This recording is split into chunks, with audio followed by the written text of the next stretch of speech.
សាលាជាមួយគ្នាអង្គុយចិត្តគ្នារាល់ព្រឹកថ្ងៃស្នាមញញឹមអូននៅក្នុងចិត្តធ្វើឲ្យបងមិនអាចបំភ្លេចជិះកង់តាមផ្លូវក្បែរសាលាក្រោមថ្ងៃលិចនៅភ្នំពេញសន្យាស្នេហ៍ក្រោមដើមជ្រៃធំថានឹងស្រឡាញ់គ្នារហូតតែថ្ងៃមួយអូនត្រូវឃ្លាតឆ្ងាយចាកចេញទៅរស់នៅអាមេរិកទុកបងឲ្យឈរមើលយន្តហោះទាំងទឹកភ្នែកហូរមិនឈប់ទោះមហាសមុទ្រធំប៉ុណ្ណា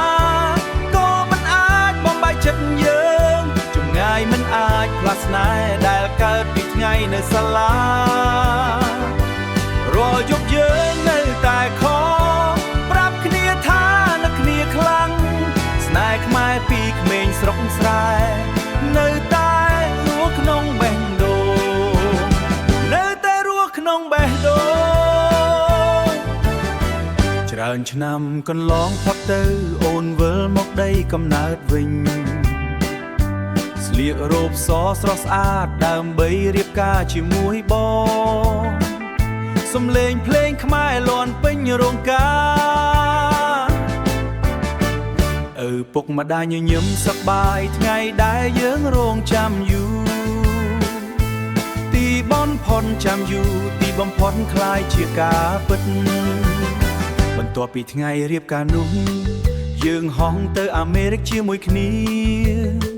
ចាប់ផ្ដើមគ្រួសារតូចមួយក្នុងផ្ទះកក់ក្ដៅពោពេញដោយស្នេហ៍មានកូនរត់លេងជុំវិញ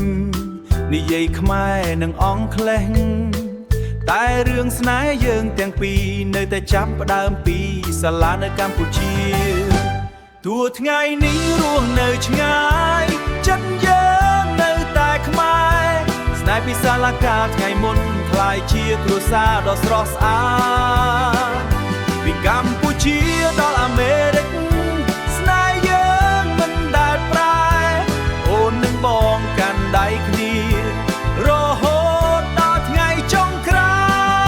យរហូតដល់ថ្ងៃចុងក្រោយអូននឹងបងកាន់ដៃគ្នារហូតដល់ថ្ងៃចុងក្រោយ